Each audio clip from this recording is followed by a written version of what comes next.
anyone visiting the Berner Oberland passes through the grand old resort town of Interlaken. The region's busy transportation hub, it's most useful as a springboard for alpine thrills. Interlaken's classic old world hotels remind visitors of its glory days. In the late 1800s, when the painters and poets of the Romantic Age popularized the wonders of these mountains, the Alps became a major stop for the wealthy on their grand tour of Europe. Interlaken became one of the original alpine resorts, and gracious hotels with ballrooms like this lined its main street.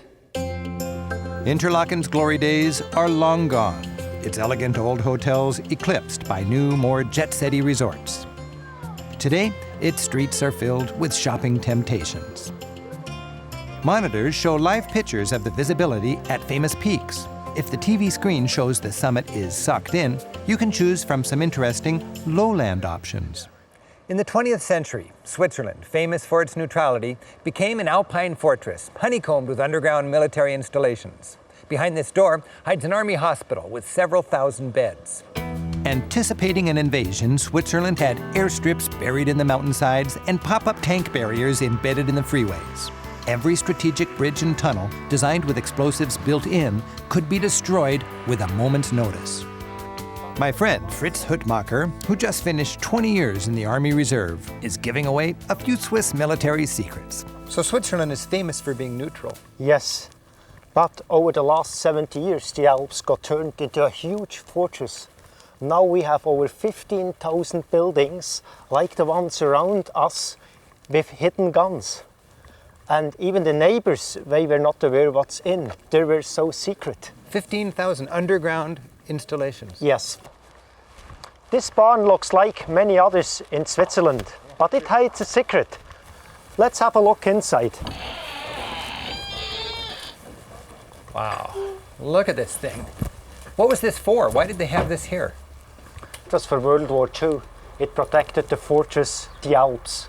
And was it used later than World War II? Yes, it got updated over the last decades and has new technology in. So actually this gun works? This gun works. Now children could have grown up and right outside these doors not knowing there was a gun sitting here.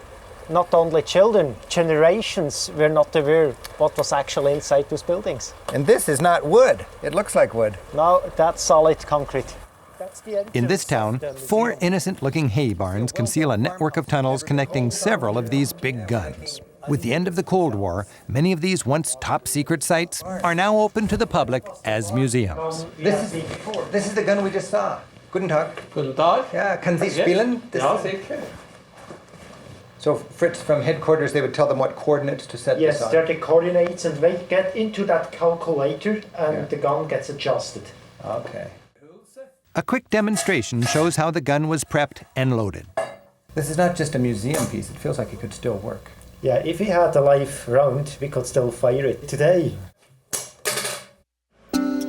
And these wooden houses look cheery and vulnerable from the outside, but like nearly all modern Swiss houses, Fritz's family home sits upon a no-nonsense concrete bomb shelter. This is the door to our bomb shelter. Oh, man. So how much must this weigh? A couple of 1,000 pounds. Concrete and steel. If you have a nuclear attack, you'll run in. You'll run in here. The gas mask. Swiss men are required to spend time in the military, including about 20 years in the reserve. And, like Minutemen awaiting an invasion, they have their guns, gas masks, and ammo ready and waiting.